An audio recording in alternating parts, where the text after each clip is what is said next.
ഇത് കണ്ടോ, എന്താണെന്ന് മനസ്സിലായോ? റാഗി സേമിയ കൊണ്ടുള്ള ഉപ്പുമാവാണ്. ഇത് ആണ് ഇന്നത്തെ വീഡിയോ. അപ്പോൾ ഇതെങ്ങനെ ഉണ്ടാക്കിയെന്ന് കാണാം. ആദ്യം നമ്മൾ സേമിയ ഉപ്പ് വെള്ളത്തിൽ കുതിർത്തി വെച്ച് ഇങ്ങനെയൊക്കെ ഉണ്ടാക്കിയത് കാണാം. ഇച്ചിരി ഉപ്പിട്ട വെള്ളം ഇവിടെ എടുത്തിട്ടുണ്ട്. ഇതിലേക്ക് സേമിയ ഇട്ട് വാരി ഈ പാത്രത്തിലേക്ക് ഇടുന്നു. അപ്പം തന്നെ വാരി പാത്രത്തിലേക്ക് ഇടുന്നു.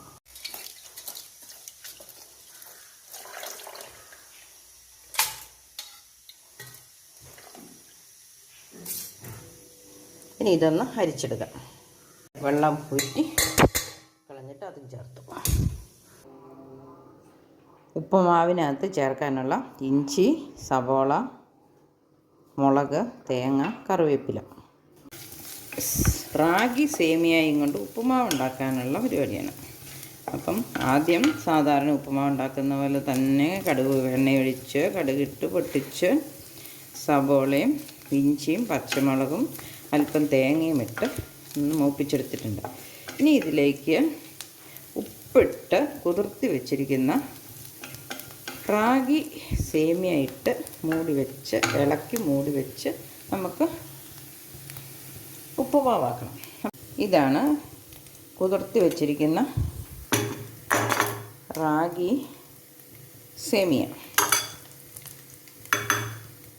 അല്പം ഉപ്പ് ചേർത്ത് കുതിർത്ത് വെച്ചതാണ്. ഉപ്പിട്ട വെള്ളത്തിലാണ് കുതിർത്തത്. ഇതിനി ഇട്ട് കൊടുക്കാം.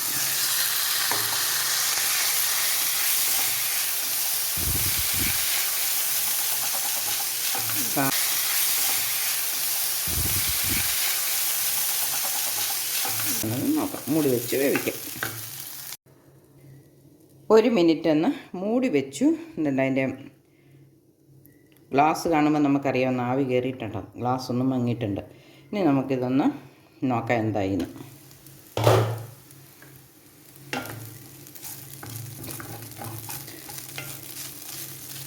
സാധാരണ റവ കൊണ്ട് ഉപ്പുമാവ് ഉണ്ടാക്കുമ്പോൾ എണ്ണ കുറഞ്ഞാലും തേങ്ങ കുറഞ്ഞാലും കുഴപ്പമില്ല. പക്ഷേ ഇതിന് ഒരല്പം എണ്ണയും തേങ്ങയും കൂടുതൽ വേണം. പിന്നെ ശ്രദ്ധിക്കേണ്ട ഒരു കാര്യം, ഇത് കുതിർത്തി അധിക സമയമൊന്നും വെച്ചേക്കരുത്. ഒന്ന് വെള്ളത്തിലിട്ട് ജസ്റ്റ് വെള്ളത്തിലേക്ക് ഇടുകയും വാരി ഒരുമിച്ച് ചെയ്യണം. ഉപ്പിട്ട് വെള്ളത്തിലേക്ക് ഇട്ടു, വാരി എടുത്തു. അപ്പം തന്നെ അവിടെ വെച്ചിരുന്ന അതിൻ്റെ വെള്ളം ഒന്ന് വലിയുമ്പോഴത്തേനും അതിൻ്റെ അകത്തേക്ക് ആവശ്യത്തിന് നനവ് കിട്ടും. അപ്പോൾ 1-2 മിനിറ്റും കൊണ്ട് ആ പരിപാടി റെഡി. അത് കഴിഞ്ഞ് നമുക്ക് ഉപ്പുമാവ് സാധാരണ ഉണ്ടാക്കുന്ന പോലെ തന്നെ ഉണ്ടാക്കും.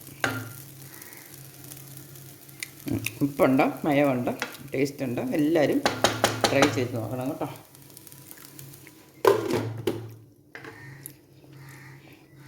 അപ്പം എൻ്റെ ഒരു പുതിയ വീഡിയോ ആയിട്ട് വരുന്നത് വരെ എല്ലാവർക്കും നന്ദി, നമസ്കാരം.